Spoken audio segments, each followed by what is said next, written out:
Hey Ebchi, so today we're talking about planners and getting organized.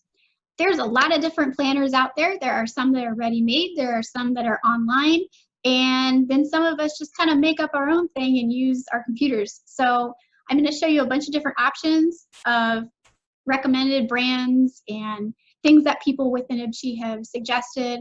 And then I'm going to have a couple little guest appearances by a few friends who do things a little differently and show you some ways to maybe create your own templates or create your own free planner. So let's get started.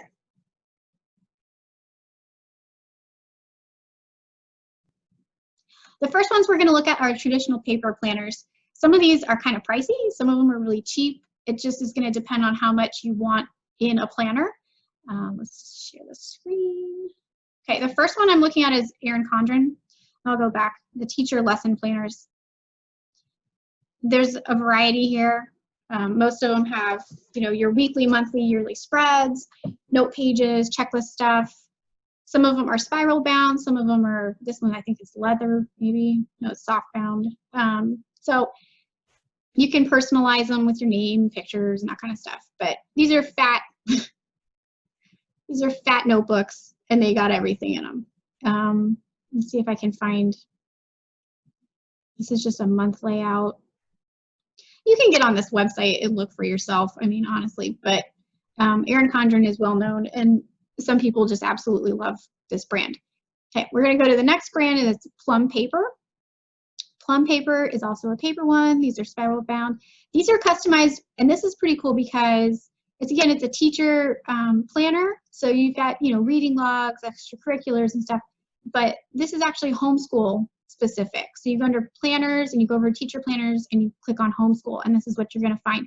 There's different sizes, and you can customize these, which is kind of cool. So you can, up here where it has, so here's the days of the week on this spread is on the left, and then you have up above you have your different subjects, and that's customizable.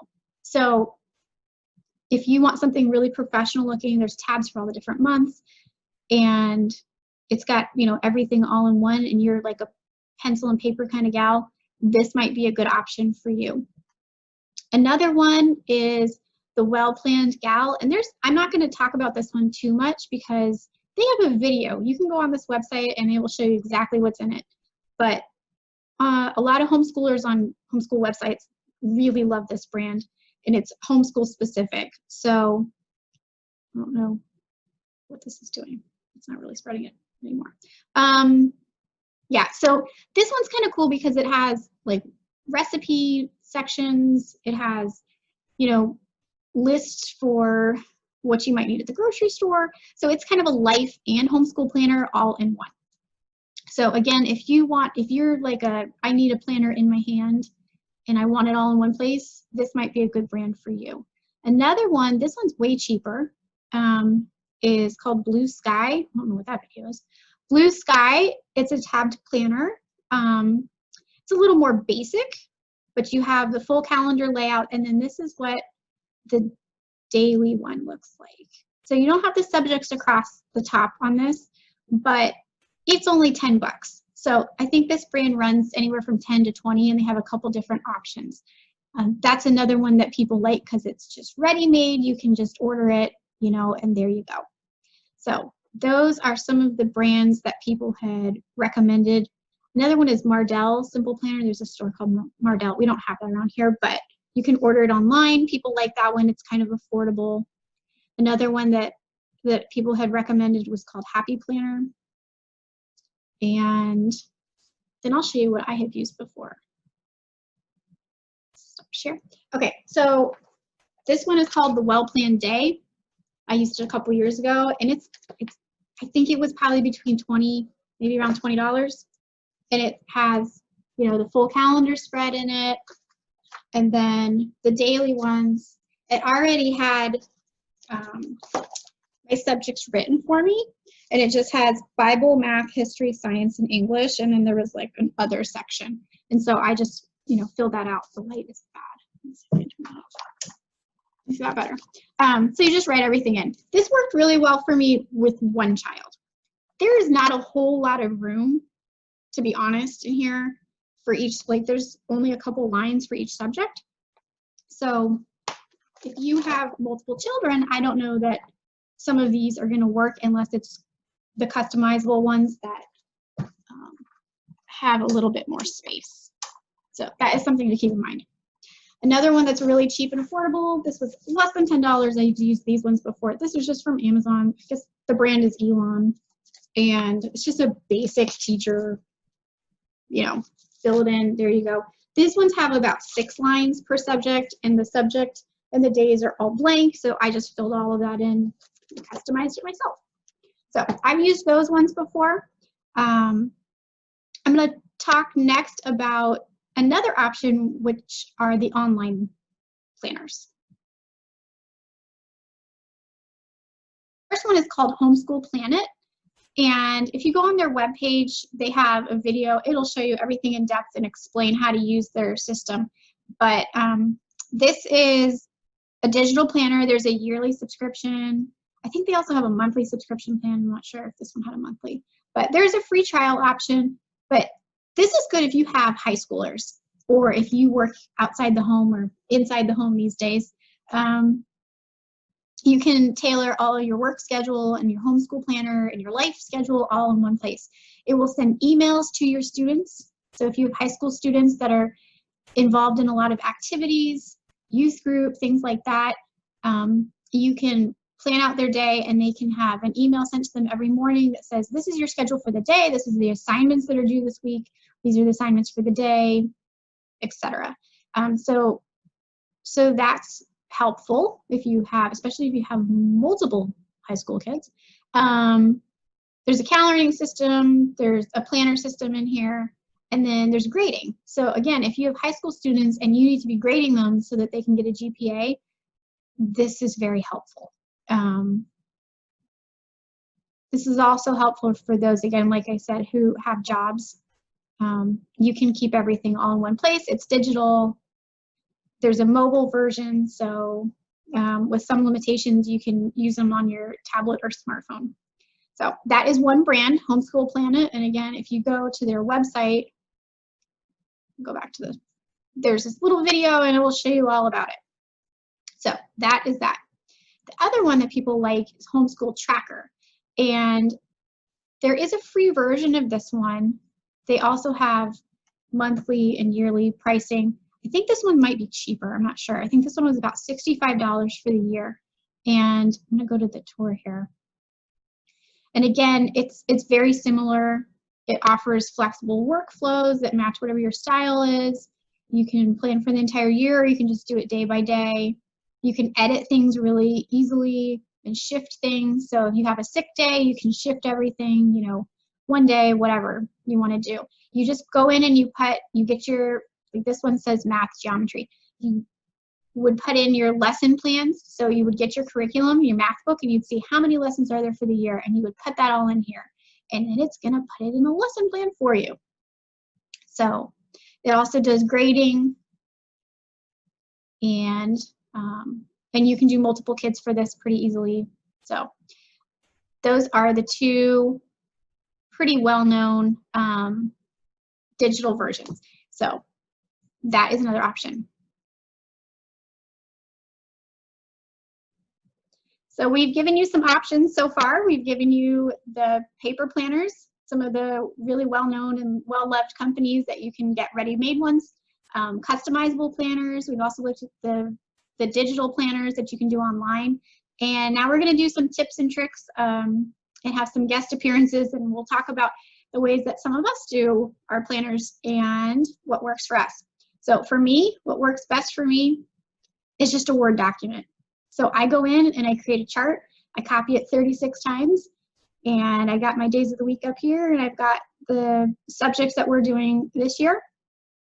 And then I go in and I literally fill out every single page number because I'm a super planner and that's what makes sense to me. So I fill out my whole curriculum and then it's open and go, and I don't have to do any planning really for the whole year.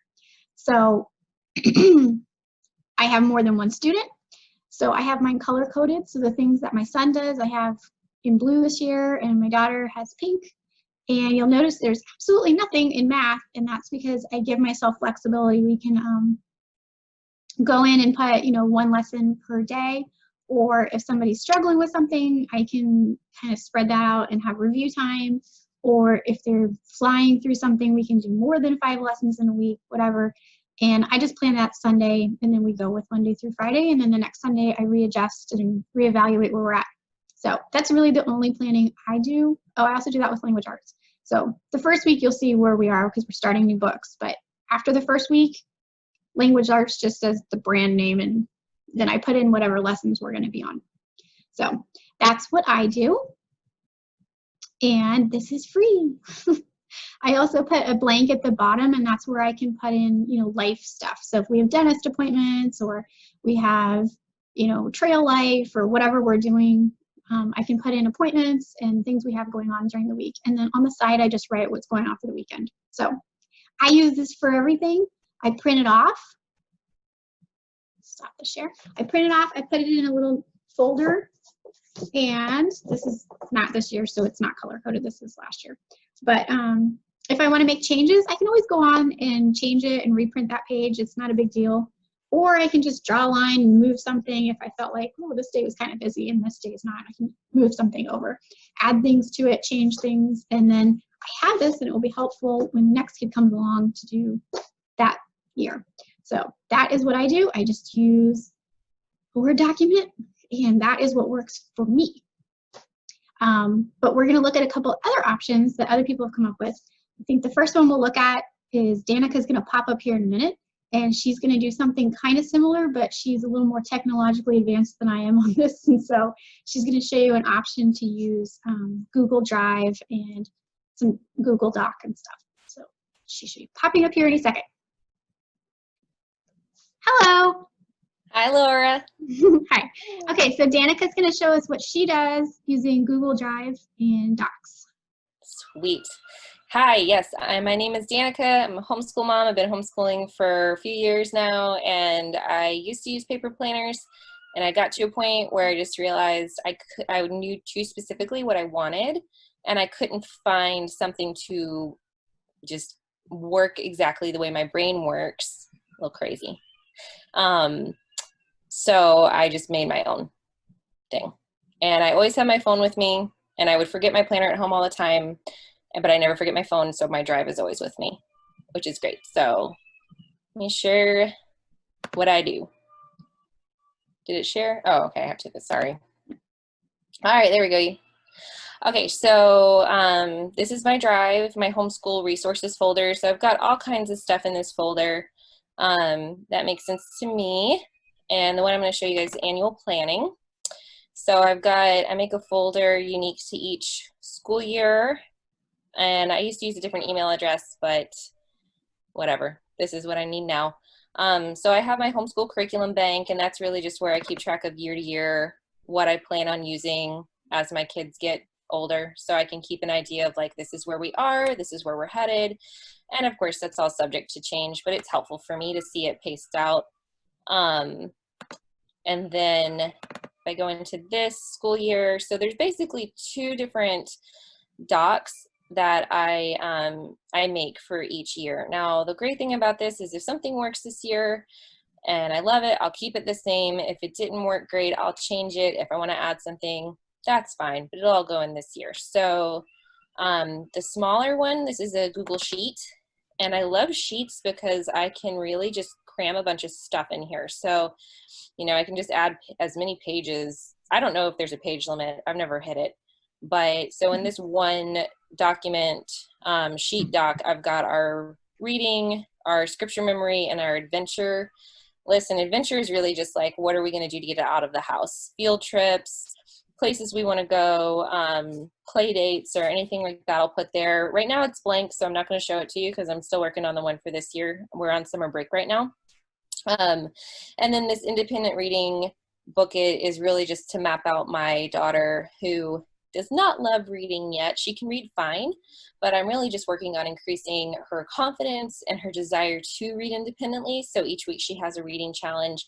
So I'm just keeping track of what, books she's reading and how many, and each week her goal goes up and all that stuff there. So I can show her But also just know like, well, these are the books that she's read. So she doesn't try to like pull a fast one on mom and read the same book like 12 times, because there's a lot going on in life and I might not remember. Just me. And then the other doc that I have in my folder is school tracking chart. I don't know why it says fall, but it says fall to spring. See, good job. I can read. Haha. So this is, I'm still working on it, but this is where I plan out like week by week. What are we doing every day? So if there's a doctor's appointment or we're taking a day off, I'll just, gray out the day. So this helps me kind of wrap my mind around what is going on every week. So these I do print off, and I'll show that in a second. And I put it in a 3-prong folder, but I just print off like 2 or 3 weeks at a time, because as I'm using my charts, I might think, oh, I want to add this or take that away. And I didn't print off like 42 weeks worth of charts to shove in this folder so I can change things. And if we get behind a day or whatever, it's nice to just be able to go back and change it. So a cool thing about Sheets is that you can create a table of contents. So if I need to see, what are we doing the week before Thanksgiving? I don't have to scroll all the way down to November, whatever it is this year. I can just have the dates in a list here, and they're linked to the specific page, and it'll take me right to that page. So that's really nice, because this gets a little old after a while, all the scanning or the skimming. So this is my little folder, and each kid has one, but I like to put a sticker or something on it. It doesn't matter. And then the chart just goes right there, and then I can check it or whatever. So I keep this on hand because I don't want to be, I love digital tools, but I don't want to be on my phone all day when I'm wanting to be like locked in and engaged with my kids. So I still print stuff off, but I definitely like having it on the drive and easy to access. So those are a few things that really work great for me. Thank you for sharing. Yeah, thanks for letting me. Okay, so another tip or trick that some people really enjoy using is just a notebook. Some people are not as interested in pre-planning their entire year like maybe I would, or maybe Danica just showed you. So what they do is they take their math and their language arts and whatever their other curriculums are, and they just open it up, and every week they write down list of kids and what the next lesson is for each kid. They might use one piece of paper per day, or they might use one piece of paper per week. It's whatever makes sense to you. And so you just write the next thing that they do. So spiral notebooks. I've also heard that some people give a notebook per kid. And so they have, 2, 3, 4, whatever notebooks, and each one has, their day or their week written out on it. And that's what works for them. So that's another option that's pretty cheap and easy to do. And it doesn't take a lot of pre-planning to do that. And now Erin's going to pop up here in another second or two, and she's going to show us another way to create a planner. This, again, is one that's not pre-planning necessarily, but she'll explain it to you. This one's using Excel. So let's see if she pops up. Hello. Erin is here, and she is going to share with us a different way that she does things. Take it away, Erin. All right. So since I am not a very great pre-planner, I like to document what we study the day we study it. So when we're working through our workbooks and such for our extras, we just write it down on this little planning guide, and I change it every year to reflect the different studies that change. And then you'll notice that some are split in half, and those are like when we have 2 different subjects and we do one on Monday, Wednesday, Friday, and one on Tuesday, Thursday. I somehow got fancy. I'm not sure I could explain how I did it, but so that the shaded one you don't do, and the white one the kids are doing for that day. So anyway, this is a good way for me to track backwards a little, not really backwards, in current time. So then that way when we get done with the school year, I have a card. I print this out on cardstock every week, and I would write, like on Renee's reading, I would write Unit 1, Lesson 1, and then I'd write unit 1, lesson 2 on the next day. And so by the end of the year, I've got a whole stack of plans that were done that should ever need submitting. I have them. And I also do this through the summer, and I just omit subjects we do not use, and it's pretty easy to tailor. So if you have a curriculum that is pretty straightforward, get through such and such lessons in a year, then it's an easy way to keep track of what you're doing without having to write it all down in a calendar. Like today I'm going to do the next one and the next one. So yeah, it seemed to, for me, a little better use of my time. So yeah, there's an option for you. Hopefully it's helpful. You want to look at the morning checklist too? Oh yeah, sure. So then that's what I do for me. And then my morning checklist is, oh, it's actually not what I think it is. I don't think. There, it's that. Oh, that's my, what we do for like kind of our, what do they call it? Morning time or like basket time, whatever. So I just did that to keep myself organized, but I don't think it's on that Excel sheet, but I can print it. I can send it to you too. But I have one that is literally a kid's little checklist that they have laminated on their desk. So they know what they do every day. There's Noah's. So yeah, I just print it out in a little, and then tape it to cardstock and laminate it and tape it, majorly tape it to a desk. And then they can expo marker it and say, I did all these things. So that's helpful. And then when they are done with things, I have them just bring them to me, and then I write what they did on my little sheet while I kind of go over their work or check their work or just put completed, and that's all we do. And then I keep it. So if we ever would have to move somewhere or if the state requirements change where you have to provide lesson plans, then I can just say, here it is for every kid. So yeah, very willing to help people if they want to adapt that or figure out how to change it to be more helpful for their family. Great. All right. Thank you. Yep. You're welcome. Okay, so I know we threw a bunch of different options your way. Those were the recommendations when we asked this question. There's some of the more well-loved ones in the homeschooling community, but there's a lot of other options out there. And you're also free to make your own options, like some of us have done. So you just need to find what makes sense to you and works for you, because it's your organizational system. This is your planner. No one else is looking at it. This is just for you. And so yeah, pick what makes sense to you. If you want help making your own and you liked one of the templates that one of the ladies on the video used tonight, you can contact us individually if you know us, and if not, you can contact us at ibche@ibc.church. It's ibche@ibc.church, and we'll put you in contact with them and they'll help you out. Templates are free. We're going to share. It's not, it's not a big deal. So yeah, I think that's about it. You can always contact us if you have more questions, and I hope this has been helpful. Good luck and happy planning.